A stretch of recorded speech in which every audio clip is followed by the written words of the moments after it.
How you doing? How you doing? How you doing? Yeah, I have an itch in my back. I hadn't quite positioned myself for this live stream and then it came on. Basically, I'm in a bit of a ranty mood, a bit of a fed up. I don't know why I'm fed up. Actually, I just feel a little bit, maybe it's this Friday thing. So whereas everybody else is feeling all cool, it's Friday and they get to do nothing. I'm thinking, it's Friday, I get to do nothing. I'm not sure I want to do nothing. Basically.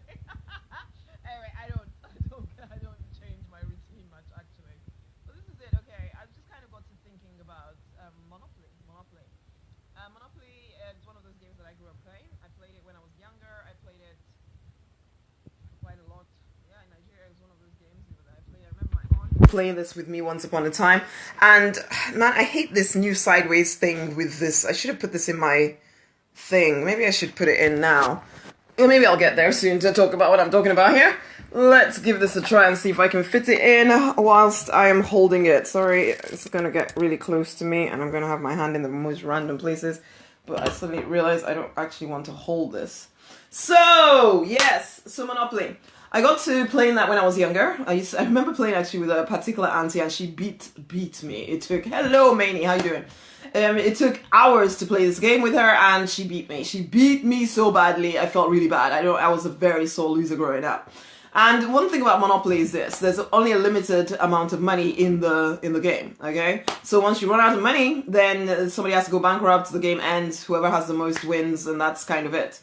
And that was just the way Monopoly was. But the thing about it is that some people actually believe that that's the way life is. That's the way life is, that there's only so much that can go around. There's only so much to go around, and so therefore everybody needs to just kind of, cut their coats and all of this kind of thing and tighten their belts and live with less and all of that kind of craziness. And frankly, I don't believe that nonsense. But I know it's nonsense that is propagated everywhere. In fact, I even had a friend saying to me, but it's like the whole business thing. It's like, it's like playing Monopoly for you to gain, then somebody else must lose. And it's like, really? Now, I'm absolutely fascinated and appalled that people would actually think that. But I know that there are people walking around in their life thinking that in order for me to gain, somebody else has to lose. Why? Why is that the truth? Why is that the case? Why is that the case? And why do people accept that as the truth? In order for you to gain, nobody has to lose. If you want to gain, gain.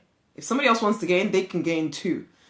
I just wrote a post because I get angry and fed up a little bit. I don't know why I'm feeling like that today particularly, but I think there's this horniness inside of me, this feeling of, ooh, more, basically, need more, want more, ready for more, ready to step up to the next level, even in more ways. You've all heard about Project 334K. For me, it's just like, it's driving me. It's like, I'm ready for it to be reality right now. 334,000 people awake, alive, living to the fullness of their potential. But I know that crazy thinking like this actually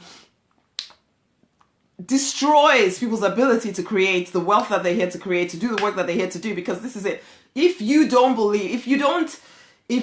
think that this life that we're in is some kind of zero-sum game, there's only a certain amount, and if somebody takes out of the system, there's less for everybody else. If you believe that, then you will not push yourself. That's an out. You give yourself an out from ever having to really go all out to get the things that you desire. You tell yourself that you're selfish and that to want what you want is selfish, to go after everything you desire is irresponsible, and how dare you. And most of us were probably brought up with parents telling you about how if you waste this, then somebody somewhere else is going to suffer as a result. I was brought up being told about the Somalian children and how they're dying because I didn't eat all the food on my plate. And I even then used to think, what has me not eating food on my plate got to do with Somalian children?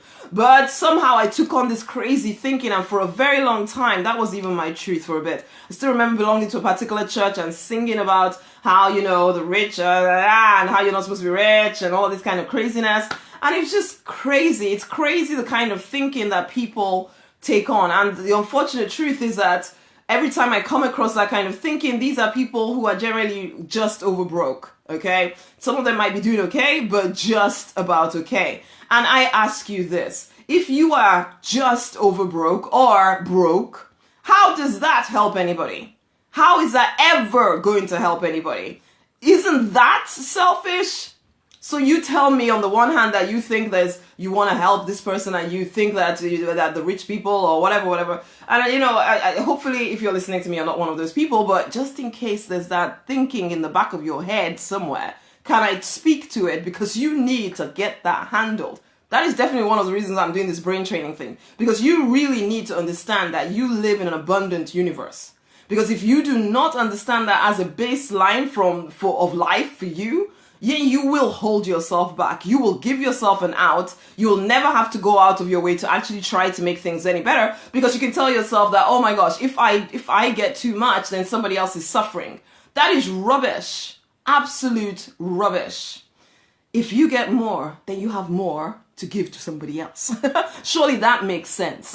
Basically, in my mind, it's completely irresponsible to be someone who knows inside of you that you are born for more, to be someone who knows inside of you that you're living at a lower level than you are capable of. I think that is selfish. I think that is irresponsible. I think that is a misuse of your giftings. And I think that just needs to stop. People talk about how, we have natural resources that we're running out of and this and the other. And I do completely believe that the answer to most of the world's problems are stuck in somebody's head somewhere, but that somebody is probably walking around sleepwalking basically to their grave, because they think that if they truly go after everything they desire, they will somehow make somebody else suffer, or who knows what kind of crazy thinking they're thinking. They're getting caught up in religious nonsense and not actually doing the thing that they're here to do. They're stifling themselves instead of recognizing that they carry explosive, amazing ideas inside of them, and it is time for them to release that stuff.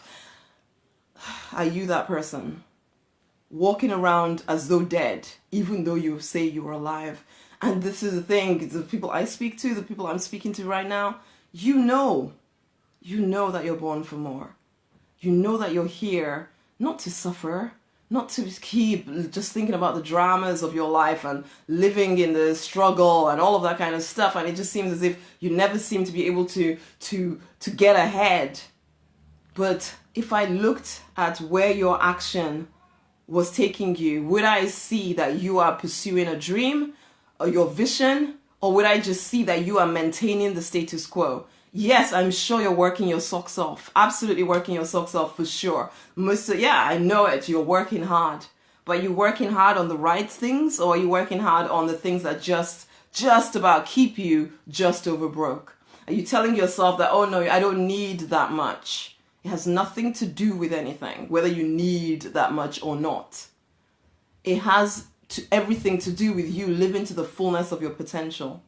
It has everything to do with the fact that until you are living to the fullness of your potential, how can you be of service properly to the world?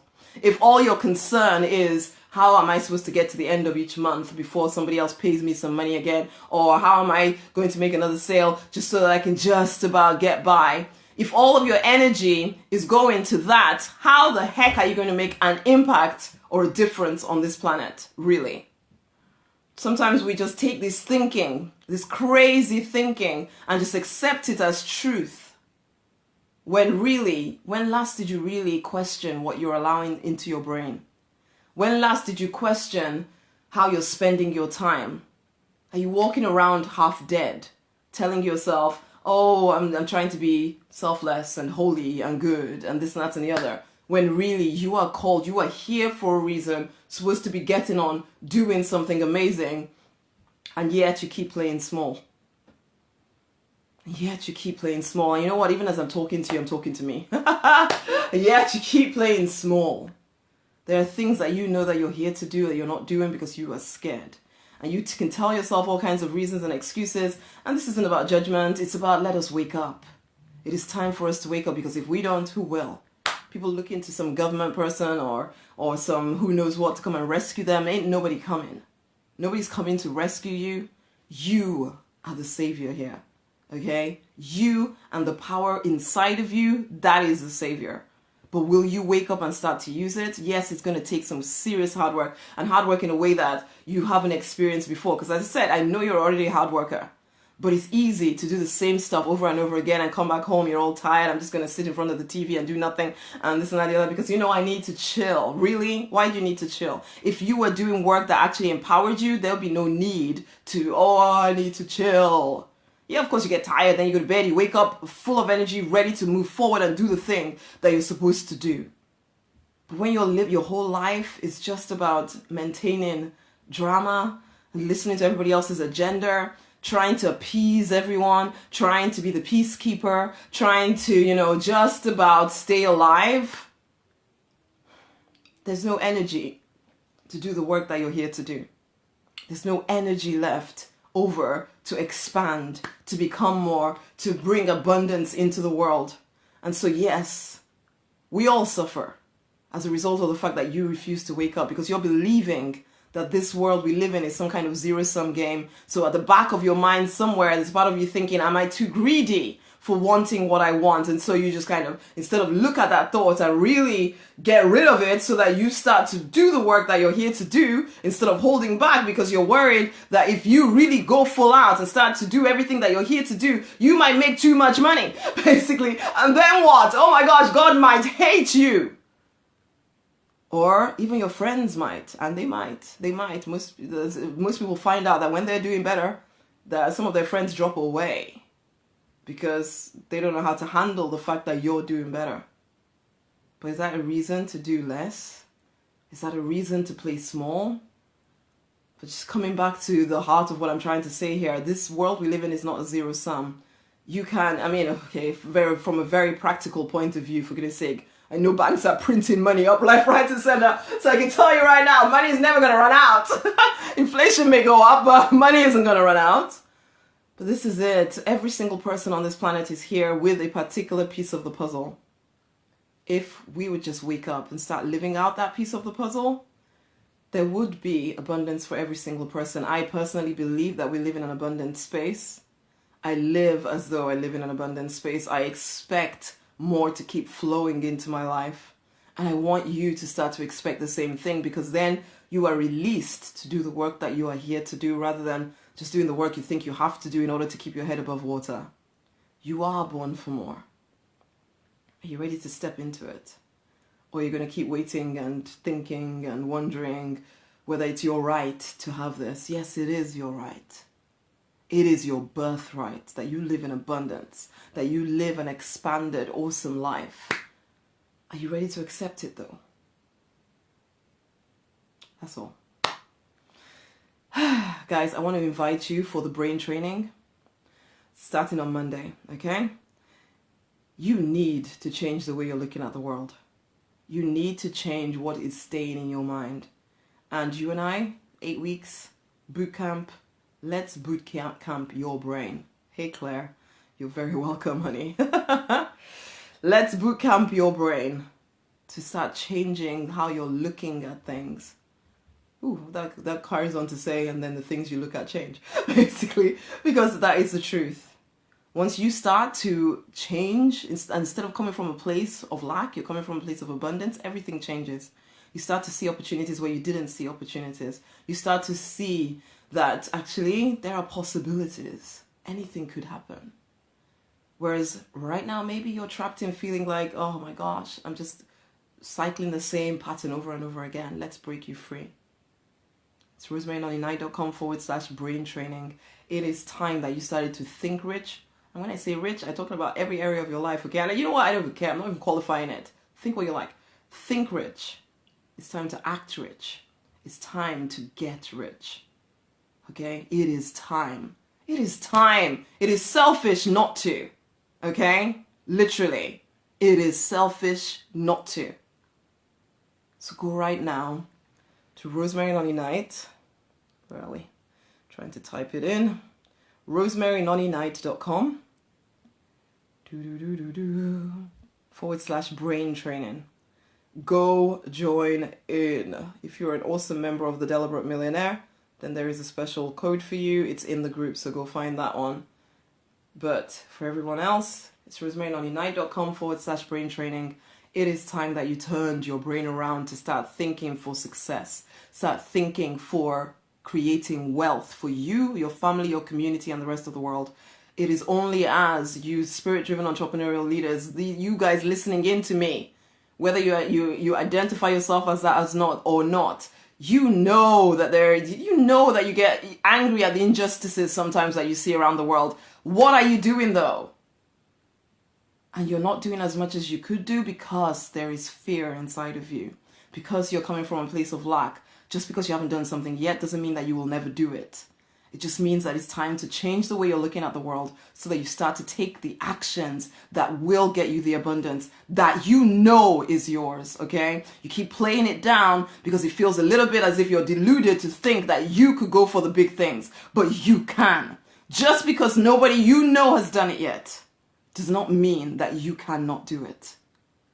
But we need to change the way you're looking at the world. We need to release you from some of those chains that are holding you bound in a space that doesn't feel comfortable to you. And yet you've almost felt like, I don't know how else to live. Well, it's time that we started to think of a different way. Okay? RosemaryNonny.com/brain training, guys. It's time to fight for. And honey, it will be a fight with yourself mostly, okay? It's time to fight for and to deliberately design the life you're born to live because you want to. Because you want to, man. You do! Until the next time, guys, it's been a pleasure. Much love.